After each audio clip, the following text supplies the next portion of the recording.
Semen വെളിയിൽ വരാത്ത അവസ്ഥ നമ്മുടെ ചില ഓപ്പറേഷൻ്റെ ഭാഗമായിട്ടും വരാം, അല്ലെങ്കിൽ ചിലപ്പോൾ സെർബ്രോ വാസ്കുലർ ആക്സിഡൻറ്റിൻ്റെ ഭാഗമായിട്ടും വരാം.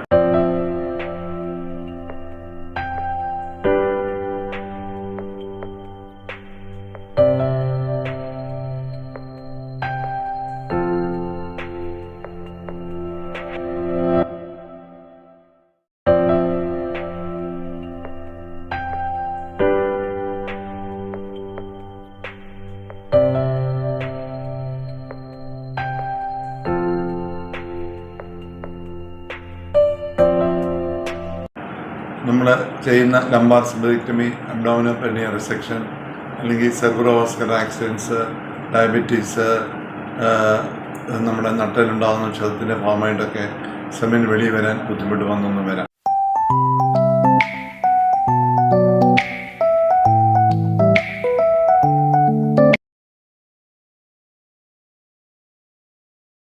പുരുഷനാളിക്കുണ്ടാകുന്ന നീർക്കെട്ട്, തൈറോയ്ഡ് പ്രോബ്ലം, വെരിക്കോസിലൊക്കെ ശീഘ്രസ്ഖലനം ഉണ്ടാക്കിയെന്ന് വരാം.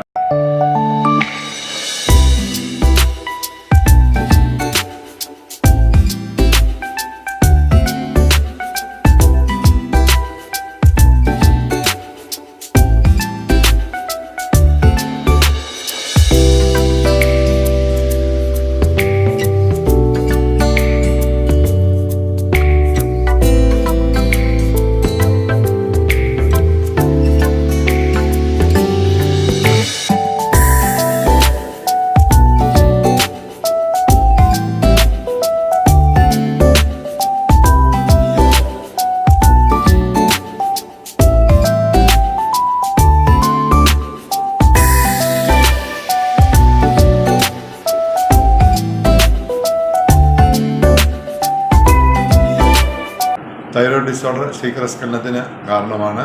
അതുപോലെ തന്നെ മാനസിക പ്രശ്നങ്ങൾ, അവർ തമ്മിലുള്ള ബന്ധത്തിലുള്ള പ്രശ്നങ്ങളും ഇങ്ങനെയുള്ള ശീഘ്രസ്ഖലനത്തിനും ഉദാഹരണ പ്രശ്നത്തിനും കാരണമാണ്.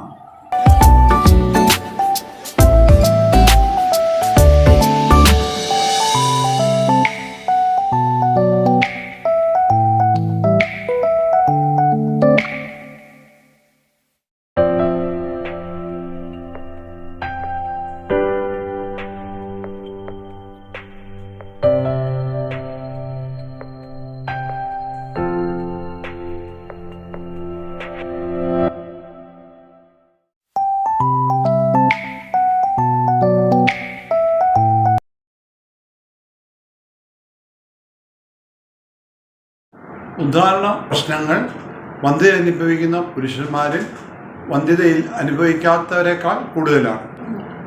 അമിത തൂക്കം, diabetes, hyper tension, heart diseases, ഇതിനുവേണ്ടി ഉപയോഗിക്കുന്ന ഗുളികകളൊക്കെ ഉദാഹരണ പ്രശ്നങ്ങൾ ഉണ്ടാകും.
കിഡ്നി ഡിസീസസ്, ലിവർ ഡിസീസസ്, ഹാർട്ടിൻ്റെ അസുഖങ്ങൾ, ഇവയെല്ലാം ഉദാഹരണ പ്രശ്നങ്ങളുടെ കാരണങ്ങളാണ്.